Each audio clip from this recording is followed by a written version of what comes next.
The WeatherTech SportsCar Championship on IMSA Radio. There are only 2 circuits in the United States who have been continuously operating longer than Lime Rock Park. Willow Springs from 1953 and Road America from 1955 just pipped the Lakeville, Connecticut circuit that we're at this weekend that was built in 1956. It's in a fabulous part of the country, and if you've come along here to join us here this afternoon or this evening, thank you very much indeed for you taking the trouble to come here this weekend. Some dispute about how long it's been down through the years. Initially it was clocked at 1.53 miles around. Some people say it's 1.49 something. We're calling it 1.5 miles this weekend, because you know what, it's as near as makes no difference, as they say where I come from. Just 7 corners, but my goodness me, it is a test of man and machine, driver and machine like no other. And we are using the chicane in the turn 5 uphill this week for the IMSA WeatherTech SportsCar Championship, although not for the Pilot Challenge, which slightly changes the distance of the track. The feature, I suppose, the long Sam Posey straight down past the pits and the start-finish line. But after that, there's no rest for anyone as you carve your way through the serpentine tarmac around this beautiful green part of the countryside. Hello everybody. It's John Hindhaugh in the Haggerty Global Broadcast Centre. Jeremy Shaw joins me. And Jeremy, the exact distances are what and what? Is it 1.474 for what we're using this afternoon? It is. That's what the current measurement is used by IMSA is 1.474. That is with the chicane. Just the regular uphill, which has been used by the Michelin Pilot Challenge, is 1.478. I seem to remember it used to be 1.53 in the old days, but I guess it's sort of shrunk a bit with age, and perhaps better measurements, perhaps more accurate measurements. As I said, I think the first one was done on the odometer of a Chevy road car back in the day. I'm not sure how accurate that was. What we've got is a couple of sessions for you that will set 2 grids for GT Daytona and for GT Le Mans, of course. Shea Adam has the details. What we're going to see in the first session, Shea? We are going to see the lesser rated drivers in GTD, or the silver or bronze. Now, there are a few cars in the field, 2 of them, that have both drivers that fall into the silver bronze category. So a bit of a mystery as to who will be driving those cars. So we'll start out with the cars that we know for sure first. How about the Lexuses? The 14 Lexus is Aaron Telitz. He already has 4 pole positions to his name, career going back to last year. Will he get another one today? He's going to have to fight off his teammate, Frankie Montecalvo, with 2 pole positions to Frankie's name, and both of those coming within the Lexus ranks, even though Frankie has done quite a fair number of races all in all. One of the 2 drivers who is applicable to drive the Carbon Audi is Richard Heistand. He is going to be doing this first segment of qualifying. It'll be Jeff Westphal in the second section, so the bronze driver getting the first go. In the number 9 Pfaff Motorsport Porsche, that's Zachary Robichaud behind the wheel, the Canadian that won here at Lime Rock Park the last time that we raced. As a matter of fact, in 2019, he is getting qualifying duties. Trent Hinman is aboard the number 16 Wright Motorsport Porsche. He is a 3-time pole position winner in the GTD category. And for Trent, he last got a pole position. Well, he has gotten a pole position here at Lime Rock Park, but he was the last pole sitter at Lime Rock. And he's actually gotten it in the GS class as well, so Michelin Pilot Challenge. Fourth, the other cars. We've got Misha Goikberg, the number 19 for Grasser. That should be a fast car, that Lamborghini. Roman DeAngelis in the 23 Heart of Racing Aston Martin. John Potter in the 44 Magnus Archangel Acura. it should be Till Bechtelsheimer in the 66 Gradient Racing Acura, although Mark Miller is a silver rated driver, so he could go out in this first section, but I believe it is Till. Jeff Kingsley is aboard the 76 Compass Racing Acura. Rob Ferriel in the 88 Porsche for Team Hardpoint EBM. Robbie Foley in the 96 Turner Motorsport BMW, the first car off the pit lane because they are first in the championship. And then the second car off the pit lane was none other than Madison Snow in the Paul Miller Racing Lamborghini. Thank you, Shay, for that rundown of drivers in the VP Racing Fuel Pit and Paddock Report. Jeremy, what times are we looking for here in this qualifying? Well, now this is for position, of course. We might see the slightly better graded drivers go quicker earlier on, but what are we expecting to see here?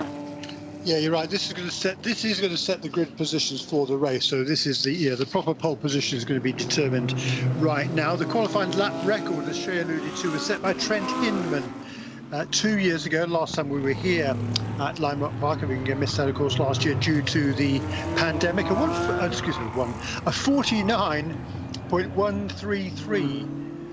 Excuse me, let me start again. That was GTLM. GTD 51.456 is the lap record here for qualifying. 51.456. The fastest time we have seen so far today was a 52.380. That was set before the rain came in the last session by Zach Robichon in the number 9 FAF Motorsports Porsche. So, as Jeremy has mentioned there, if you haven't been watching IMSA WeatherTech SportsCar Championship for a little while, then we now have 2 GTD qualifying sessions. This one is the one that will put the car on the grid. So the starting positions will be set by this 15-minute session. Next up, when the GT Le Mans cars come out for their one and only session, they will also have the other drivers from GT Daytona, and they will be going not for position but for points. So this is position, the next one is points, but just for GTD. It's the only category where that happens. So we will have the whole field out for the next 15-minute session, and we're already a minute and a half or thereabouts into it, and we'll wait for the times to come in. Eagle-eyed members of our audience, both at the track and further afield, and welcome if you are joining us either in the US or around the world, just coming on to 5:20 here at the track. That's nearly 20 past 10 in the UK, an hour later in Europe, on a very hot and steamy weekend in all of those places, and very wet as well, particularly in northern Germany and around the Spa region of Belgium. Been awful floods down there. We send our best wishes to everyone. Been, I'm afraid, some loss of life there with huge amounts of rainfall falling in a short time, so we wish everyone well there. And starting to get up to pace now, and Roman De Angelis puts in a 52.412. Now the Heart of Racing Aston sat out the previous session, Shea, which we weren't sure whether that was by design or whether they had no choice because of a mechanical issue. Did we get an answer on that? No, we didn't actually. The team never responded to the questions about that, but both of the drivers were sitting on the pit box at the end of the session. Looked like they were having a debrief, and the team was not working on the car, and the car was not being pushed back to the garage, so it looked more like an elective skipping of session than something else. Well, it clearly hasn't done them any harm, with Roman De Angelis then, that 52.412, setting the best lap, but for just a moment. And this is what we're going to have, Jeremy. We might as well say in 10.5 minutes time or a little while. Just wait, everybody, because it's going to be pretty much the last car out there. This is a track that isn't too bad on tyre degradation, tyre wear. So as the VP Racing fuel burns off, Jeremy, we should just be getting quicker and quicker, shouldn't we? I believe so. I believe so, yes. So it's going to be fun. We've seen how close the times are in the first session. The top 7 were covered by 0.2 of a second. So this is anybody's game right now. This is going to be fun. Jeremy Shaw, who is alongside me, John Hinoff, at the Hackney Global Broadcast Centre. Snow comes across the line, under 52 seconds, and there goes to Angelus. He wants to play as well, Jeremy. Yeah, great time there by Madison Snow, 51.999. So yes, below 52 seconds by 0.001. But that's a full 3.5 tenths, almost 4 tenths quicker than anybody has been in the 2 sessions so far. Well, one of the bit sessions so far before the rain came this afternoon. So a really good first lap there for Madison Snow. However, he's now fourth. How quickly times can change. It's Robert DeAndrews who goes fastest. 51.729, number 23 Aston Martin. Aaron Thielitz, number 14 Lexus, 51.774. So just less than half a tenth of a second between those two. But a squeal of Michelin tyres from the number 14 Aaron Thielitz as he goes through the chicane at the uphill. And over the top of the hill. Shit. John, Roman's come in the pits. In this session, you're not allowed to touch the car if the car does come down the pit lane. So either he's come into the pit box to cool off his tires and go out and have another go, or else something's wrong, because that's not a time good enough for pole position. 51.729 at the moment is the best time for the flat two-tone blue Heart of Racing Aston Martin Vantage. Nobody's going over the wall. There's no temptation. Can't even have external help to open the door there, although he could open the door as long as he can close it again. But you're not even allowed to bleed air out of tyres. It is literally park firm. So he's sitting there with half the session near enough, having elapsed. Still got just on 8 minutes to go. At the moment has a gap of just 0.045 of a second, and once again, Jeremy, half a tenth between the top three. Yeah, no, certainly a good lap by Robert DeAndrews, so he might be deciding. That's good. Tyres, don't want to take anything more out of the tyres before the race. Certainly 51.7, that's not hanging around here. We'll have to wait and see whether that was the strategy. But everybody else is still knocking on the door. They haven't gone quicker than that yet. As you say, Richard Hindstand got very, very close, 0.010 behind Thielitz, but that puts him third. Frankie Montecalvo in the second of the Lexus, fourth in car number 12. He's just a couple of tenths behind Robert DeAndrews so far. That would be that Aston Martin yet to claim a pole position. And could this be it? Trent Hiddenman's just done his seventh lap in the Porsche car number 16. Of course, he set the lap record here in the Acura a couple of years ago. Now driving a Porsche for the first time here at Lime Rock. He's just turned a 52.1. That's good enough only for 8th position. That's 4 tenths off the fastest time. Number 16. That is the car, there's engine you can hear in the background, and that is the flat 6 Porsche of Wright Motorsports Trent Hindman as he comes underneath the crossover bridge down to the final diving downhill turn 7.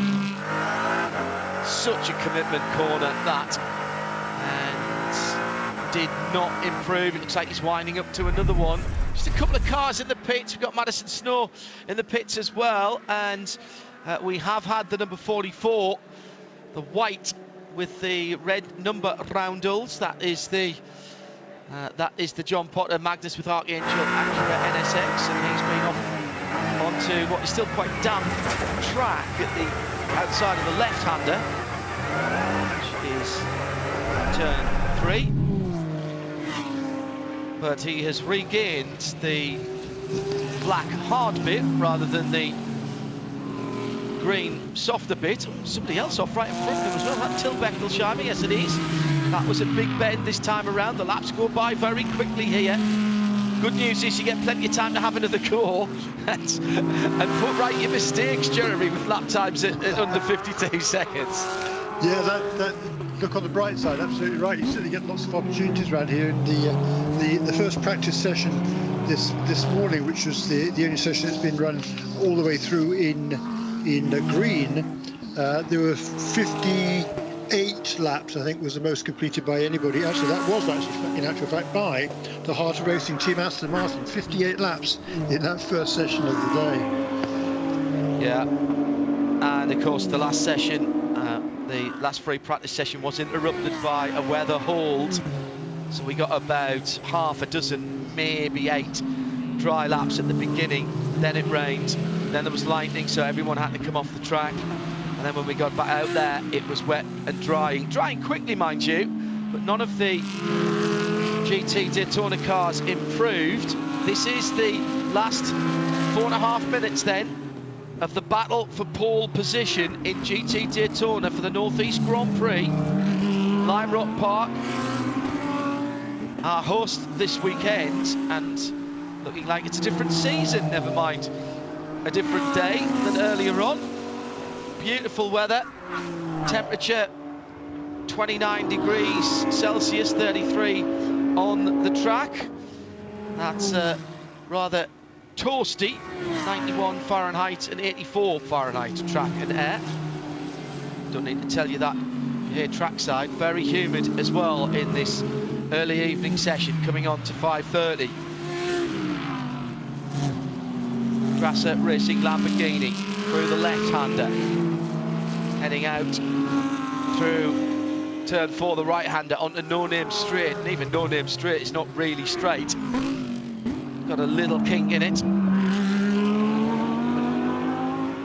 It's been a cracking battle for pole right the way through this season, Shea Adam, and with 3.5 minutes to go, as it stands, we've not had a repeat pole sitter in the IMSA WeatherTech SportsCar Championship for GT Daytona. Correct. It was the Turner Motorsport BMW with Robbie Foley and Bill Oberlin who won the pole award with the Motul 100 race at Daytona, so I'll give them that. At Sebring, it was Tim Zimmerman for Grasser Racing. At Mid-Ohio, it was Aaron Tielitz for the 14 Baxter Sullivan Lexus. They also got a pole during the 6 hours, the Salem 6 hours of the Glen, but that was Kyle Kirkwood behind the wheel. Richard Highstand was the pole sitter at Belle Isle, and Madison Snow was the pole sitter at the Watkins Glen the WeatherTech 240 at Watkins Glen. So this would mean Roman DeAngelis would continue the streak of different pole sitters, and wow, different teams. Very close indeed, though, at the top, but the top of the top 9, 8 of them are in the pit lane at the moment. Only driver out is Richard Highstand. Different story, though, interestingly, in the points sessions for GTD, because 3 out of the 5 races, Jack Hawksworth has been quickest, and the other 2, it was Bill Oberlin was quickest in one, and the other one was Mario Farnbacher. So yeah, very, very interesting. Tell you what, that no one's got close to that lap by Roman DeAngelis, have they? No. Even Aaron Tielitz he's given up now. There's only Richard Highstand, I think, out on the racetrack, who's at any sort of a speed. His last lap was a 52.0, which is 3/10 away from that lap set by Roman DeAngelis. I think they did lots of laps in that first session, and Shea couldn't get a hold of them. But I think they were obviously pretty happy with that car. But the best time that they turned in that first session of the day was nothing particularly special. It was a 52.5. So for Roman DeAngelis to go out there and nail a 51.7, hats off to the young Canadian.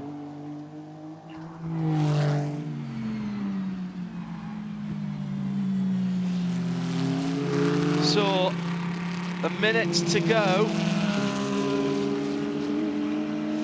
and we are waiting to see if anyone. Well, no, there's Highstand into the pit lane, so it looks like Roman DeAngelis is going to take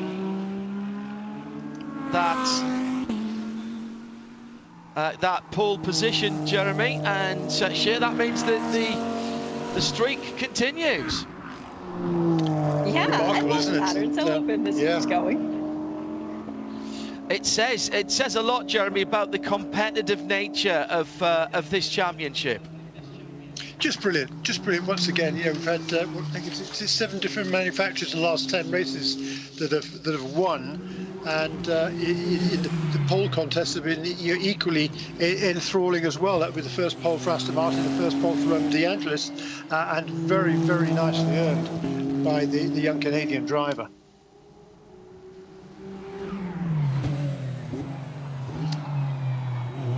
Just 20 years of age now is Roman.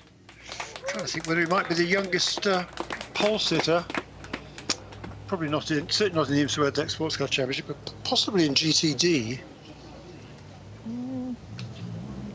I'll look back through my notes.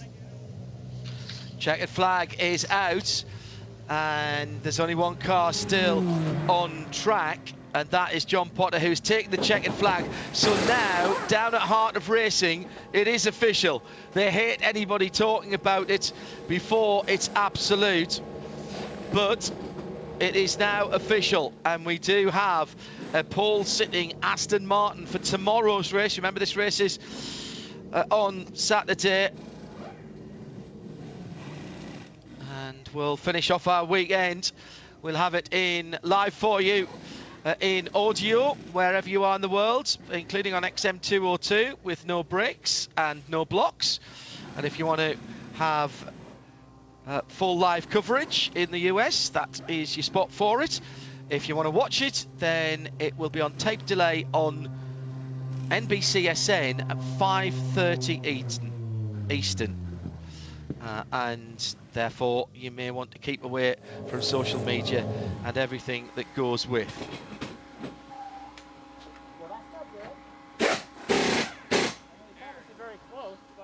So now there's a bit of a changeover down in pit lane. We have our pole sitting car. It will be the Heart of Racing Aston number 23. And now it's points. All about the points. New feature for 2021 in the IMSA WeatherTech SportsCar Championship. And pole position picking up a 10th of a race win in terms of points. However, it has been making a difference, Jeremy, and particularly when you get on a run of points paying qualifying sessions, as you were mentioning earlier on, they add up. They do add up. Well, they do. I mean, it's been up until the most recent race at Watkins Glen, it's been a pretty difficult time for the number 14 Lexus team, but they do have 3 top qualifying times. It's 35 points to qualify in the points in the qualifying session for GTD. So they've scored 124 points in qualifying this season, which is 10 more than any other contender, actually 8 more than any other contender. The closest one is 116 points in qualifying. That was by number 96 BMW coming into this weekend. So yes, it can certainly make a difference as the season goes along. It has certainly helped number 14 get a little bit closer toward the front in the overall points table. Thanks, Jeremy. Jeremy Shaw with me, John Hindhaugh in the Haggerty Global Broadcast Centre. Welcome to IMSA Radio, to the president of IMSA, John Doonan. Mr. Doonan, President Doonan, how are you doing, sir? Long time no speak. Same here. It's so great to hear you guys here at Lime Rock Park. I can't believe that we're finally back here, but the place looks amazing. And the audience and the fans here have come out in big numbers. Great to hear you. As we can see, John, it's been a hectic few months for IMSA, but once again, you and the team, your promoters, your venues, have managed to give us a 2021 season that looks like a proper season. Well done. I suspect there was a lot of hard work going on behind the scenes there. For sure. As we continue to work with each of the promoters, a lot depended on the individual state mandates, but thanks to Skip Barber, Steve Sewell, the new ownership group here at Lime Rock, we worked with the state. They were able to reopen as a facility back here. And as you say, John, the rest of the 2021 campaign all the way out to California in September, and then ultimately Motul Petit Le Mans at Michelin Raceway. We're looking really good to complete the full season. Now, not content with managing to do that in the face of a global pandemic, and let's not forget that IMSA was back racing in July last year as well, which was extraordinary. You've also managed to come together with your partners under Pierre Fillon at the ACO and the FIA to confirm global prototype convergence and not just talk about it. There's now a framework, John. There are 4 pillars of convergence on performance. That's an extraordinary feat that you've managed to get done. Does that give you hope for the future and from 2023 onwards? It makes the hair stand up on my arms. What it's going to do for our fans who've wanted it for so long. It answers a question that our 18-plus auto manufacturers around the world that are competing in endurance sports car racing have asked for a long time. A massive amount of work by so many people for many years, seeing this dream become reality. And then ultimately, you're right, John, it came down to really a technical solution and getting the 2 platforms built to different regulations to a place where we believe they can compete together starting in 2023 at the Rolex 24 at Daytona. John, we've long known about the technical excellence that IMSA has had, and now being able to use the facilities of NASCAR and some of the number crunching that goes on for balance of performance and equalisation nowadays would put the Apollo Moon programme to shame. Are you confident that those 4 areas, which are aerodynamics, which bizarrely is probably the easiest one to sort out because there's a parallel programme at Windcheer here in the US and in Europe at the Sauber wind tunnel, a coefficient of acceleration, effectively, a braking coefficient as well, and all of these things have had to come together. Are you confident it will deliver for both of the series concerned here, both the ACO and you guys at IMSA? Yeah, there's no question that we have confidence given the work of the technical teams. You mentioned our great technical team led by Simon Hodgson and Matt Kurdock, our engineers, John, David, and Bill, putting a lot of work in to get the BOP where we are today. You go across the Atlantic to Terry Bouvet and his team. They worked in collaboration to find answers to those 4 pillars. There's a lot of detail yet to be worked out, but I think the confidence level among the 2 technical teams, as well as all the manufacturers that have already committed to LMDH or to LMH, gave us the ability to sit down at a table, come to an agreement that we know that the 2 platforms are different, but that they can coexist and put on an amazing race, no matter where it is in the world. Are you then confident, John, that there will be some interest? I know there's interest from what I would call the IMSA manufacturing side and the LMDH or the DPI 2.0 side of the equation to go and race in some of the European races, and of course Le Mans is on a lot of people's lists, although interesting, potentially not BMW. But what are you hearing from the other manufacturers that you've talked to, your Toyotas, your Glickenhaus, Peugeot? Peugeot don't have a North American presence anymore, but certainly Glickenhaus do. They're based not too far away from where you're standing at the moment, and Toyota are a huge concern. Are they going to want to come and play at as early as Daytona and the Rolex 24 in 2023? The beauty of all of the discussions that have happened over the last 2, almost 3 years has been the fact that I think at some point there have been 16 manufacturers at the table. Several of those, as we know, have made commitments to either LMH, the hypercar program, or LMDH. So they're all showing their plans by their actions and making an announcement.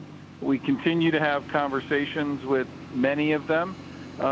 Many of them have wanted very badly to have convergence confirmed, And now that that's the case, I think you're going to see more and more meetings, more and more interest, and we would welcome those manufacturers you mentioned, Toyota, Peugeot, to come over here as manufacturer partners of the ACO, but hopefully as a place in North America where they can showcase their road car products in front of our amazingly loyal and enthusiastic fan base. Sounds like a plan to me. We've got a green flag, so I'll make this the last question. Amazingly, John, with these 4 technical pillars now in place, albeit the devil's in the detail, we understand that. Perhaps the most difficult thing now to sort out, to allow people to compete in both parts of the global sports car scene, both IMSA and ACO competition, is getting the calendars together. Now, strange times require strange things at the moment, but as we hopefully move back to more and more normality, is that something that you are aware of with your opposite number, Pierre Fillon, the man at the head of the ACO? Completely. We continue to share calendars, even heading into the 2022 season prior to convergence, to make sure that we're not having conflicting event weekends, especially when they're across the Atlantic. We're going to have opportunities to hopefully welcome back an event like a Super Sebring. More info to come on that, but it is absolutely our intent, especially with the manufacturers having programs in the WeatherTech Championship or in the World Endurance Championship, that we do our part to make sure that there's no conflicting weekends, not only in the short term, but especially when convergence happens. John, thank you very much indeed for being with us. It's a time of great news at the moment. We share your optimism, we share your excitement. Sneak out, tell everybody you're still talking to me, but sneak out trackside and watch a bit of racing. I know how busy these weekends get. Well, thank you, and thanks to the entire IMSA radio team.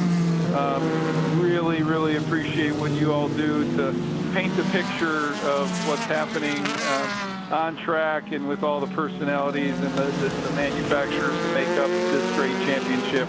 And really, really appreciate that. Please take my thanks. John Doonan, the president of IMSA, joining us live from the Connington Minolta Business Centre in the paddock at Lime Rock Park. And particular thanks to Nate Siebert and Eve Hewitt, responsible adult here at IMSA Radio, for sorting that out and making it happen, as well as to President John Doonan for the time that he's given. It's allowed us to get the cars almost up to speed, Jeremy, and Cooper McNeil, the first of the GT Le Mans cars in the WeatherTech Racing Porsche, the first to show at the top of the field for the GT LMs. Yeah, great. Great to speak to hear from John Doonan there. We've got sunshine on a racetrack. We've got really nice conditions at the moment, not as hot as it was earlier this afternoon. And this is going to be a fun session. As you said, we've got actually the fastest time now. We've got now Zach Leach, wow, in the number 12 Lexus. So he's getting on with the case as he's overtaken now by Mario Farnbacher in the Acura for Compass Racing car number 76.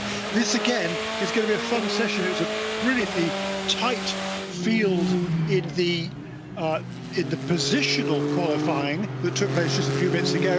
Now we're going for the points. There's a lot on the line for these GTD teams. Yeah, points for the GTD teams, start positions for the GT Le Mans. Tom Milner has just gone through. Tommy Milner's just gone through for Corvette. He goes to the head of that.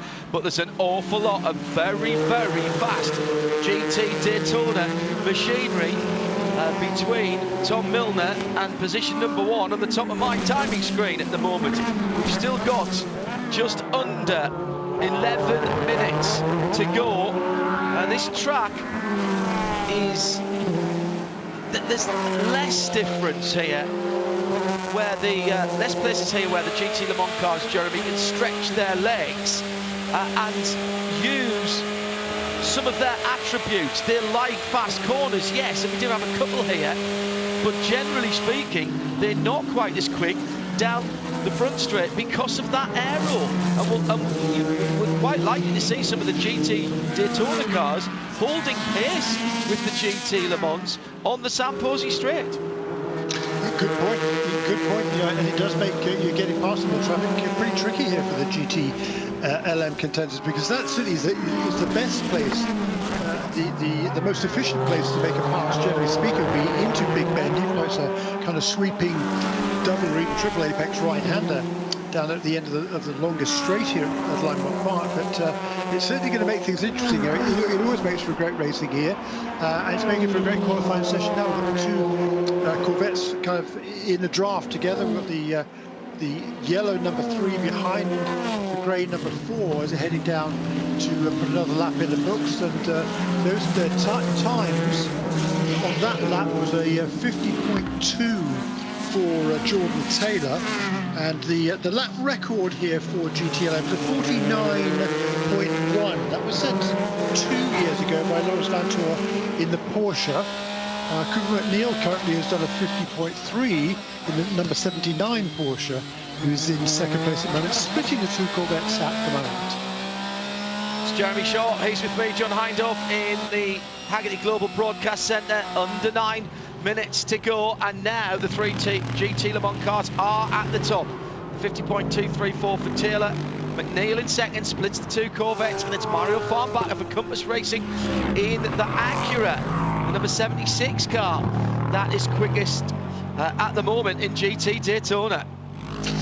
Yeah, 51.593 for Mario Farnbacher. The lap record here set in, that's that identical car or not, but it was the Acura of Trent Hinman 2 years ago, 51.456 qualifying lap record. So within 10.5 outside of that, Mario Farnbacher says, well, for Cooper McNeil, he's in the grass, he's going to have a hard time getting out of there, as wet as it is. That's a shame, because he's... Jack Hawksworth's top in GTD. Yeah, and that is the number 14 Vassar Sullivan car. That might bring out a red flag there.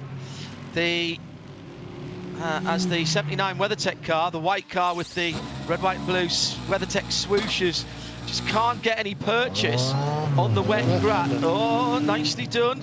Get it up a couple of gears and just let it tick over. The slick Michelin tyres, right when they're warm and on warm track. So Cooper McNeil, he's off at the left-hander, just turned it in, and the car just pushed out a little bit. He was offline going in there because he was passing another car, and he's really unlucky because that is one of the wettest parts of the grass around there. There's a little depression, and he splashed his way into the mud, and as we'd say from my area of the northeast of England, the clarts, the muddy bits, and he's probably got, I think he might have centred that car. Oh no, he's got to go in again. That's magnificent stuff. Can't spin the wheels, and that's easy for me to say and really hard for Cooper to do. He's basically got to get it into probably second and just try and let it tick over a little bit, make sure the wheels at the front are absolutely straight, so there's little or no resistance from those wide front Michelin tyres. I remember seeing the Maserati MC12 go off a little bit further around there and went off to driver's left and almost ended up in the river. It's a little stream that's just off the side of the track. Red flags come out. Now that is significant, not only because it stops the session, but Shea Adam, there's a regulation in IMSA competition that if you cause a red flag, you can't benefit from it. I mean, it's a brilliant piece of driving from Cooper to get back on the track, and race control give him plenty of time, but the red flag has come out. What does that mean, Shea?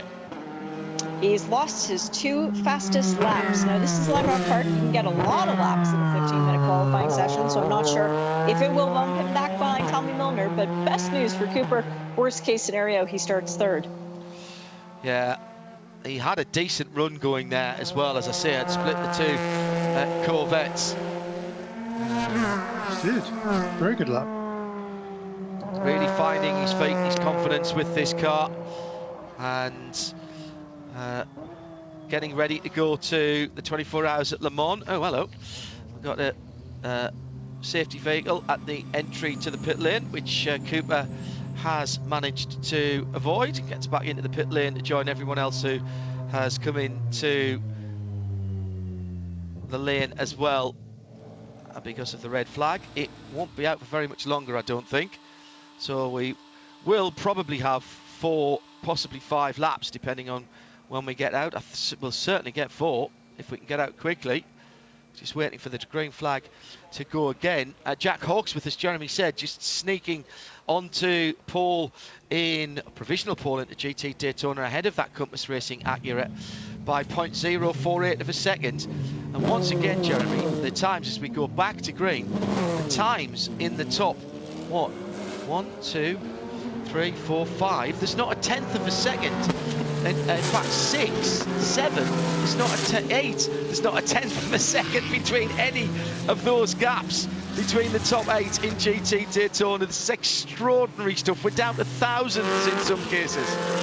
Yeah, brilliant, isn't it? That was a really good lap from Cooper McNeil there, 50.34. Oh, it was, yeah. He's a full tenth quicker than Tommy Milner, who strangely is a full half a second behind Jordan Taylor. That's odd to see such a big gap between the two Corvettes. And normally you're tied together by a short rag. But half a second on a particular track like this, it's unheard of between those two. So clearly, for some reason, Tommy didn't really manage to find a clear lap, one had to presume, during that green flag run.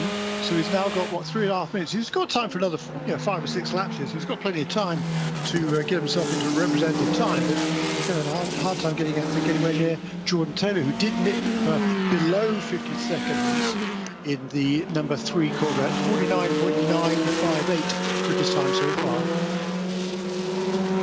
And with still 3.5 minutes to go, so there's time to clean up that car. They haven't even done that. Cooper McNeil's gone straight back out. Again, they've wiped it down. I think that's just about it here, Adam. But John, it's a WeatherTech car, so surely it's weatherproof. Very Let good. him stick to it. Yes, very good. Hope he's got the plastic mats in it, Jeremy. Great point.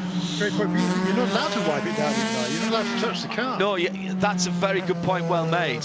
Absolutely correct. Absolutely correct. So it will have had to go out with whatever mud and dirt was on it. It looks pretty pristine, actually, other than it's just slightly dirty behind the back wheels. This Cooper McNeil attacks the chicane at the uphill, which is effectively turn 5. 5A, 5B, I suppose we could call it as well. Already coming under the Haggerty crossover bridge down into the diving final turn 7. Super commitment there. We've seen some big incidents there with people understeering off and getting on the grass. You're not coming back from that. So Cooper McNeil needs to get back into his rhythm as quickly as possible. As at the top of the times, Jordan Taylor comes through to complete another lap. Still with that 49.958, and Tom Milner goes into second as he's clocked a 50.1. So that's a bit closer together, a tenth and a half between the two Corvettes. Yeah, that's better, isn't it? That's what we've become much more accustomed to. And he's slinging it sideways there into the left-hander, Tommy. He's right on the limit there in that car for sure. And he chases quite literally after Jordan Taylor in number 3 car. 49.970 last time round for Jordan, so not quite as quick as his best, but he is still the only guy to get under 50 seconds with a minute 20 seconds remaining. GTD is still Lexus, Acura, Lamborghini, Porsche. Acura, Porsche, Lamborghini. It's the top 7, and they're covered by just over 0.2 of a second. Let's throw another Lexus there as well, just over 0.2 of a second. Inside the last minute now, as ever. If you start the lap and the checkered flag comes out behind you, that's all right. You get to keep that lap. Cooper McNeil will be desperately trying to get another couple of quick laps in. The one he's on and the next one. He's still out there. Hasn't bettered his 50.3. I think he lose that because he caused the red flag. He's not going to change his position. I think he'd be a little annoyed with himself there. Did a fantastic job to get that car back onto the track. I felt sure that was going to need a tour. And a very long tour at that, because I'm not sure any of the safety vehicles wanted to go quite that deep into the mud. Thankfully, they are all-wheel drive. Coming down No Name Straight now. Number 79, red, white and blue WeatherTech car through the uphill chicane. Just over the top of the brow. Car gets a little bit light there, setting it up for the West Bend. We're using the shorter version of the West Bend for the IMSA WeatherTech SportsCar Championship and the Northeast Grand Prix. Checkered flag is out. Farnbacher for Compass Racing, first to see it, so will be no better than second in GTD. Now, can Cooper McNeil improve? He's done a 50.8 that time around. That may well be, in terms of what he scored at, his best. He did his best sector too on that lap around. Hawksworth comes into the pits, provisionally on pole position. Check that, provisionally taking the most points for Vassar Sullivan and the Lexus. I'll get used to it eventually. We've only done it half the season. Andy Lally, the only other car out there, along with Lawrence Van Ter for Pfaff Motorsport. So it's Corvette, Porsche for the GT Le Mans, and then Lexus, Acura, Lamborghini, Porsche, Acura, Porsche, Lamborghini, Lexus, BMW, Aston Martin for the top 10. And it did open up a little bit in GTD, but not much, Jeremy. Still those top places. Actually, I'm talking nonsense. I'm realising I'm looking at that from the GT Le Mans car. Absolutely blink of an eye between each of them. 0.048 of a second between first and second, 0.55 second and third, 0.03 third and fourth, 0.35, 0.24, 0.77, 0.03, and that's your top 8 gaps. I don't even think that adds up to us anywhere near half a second, does it? Brilliant, isn't it? Just tremendous. I'm just wondering, the best time that Roman DeAndres did was a wrong session. Where is it? He was a 51.729. That was what he managed, and 51.729 would put him 7th in this session.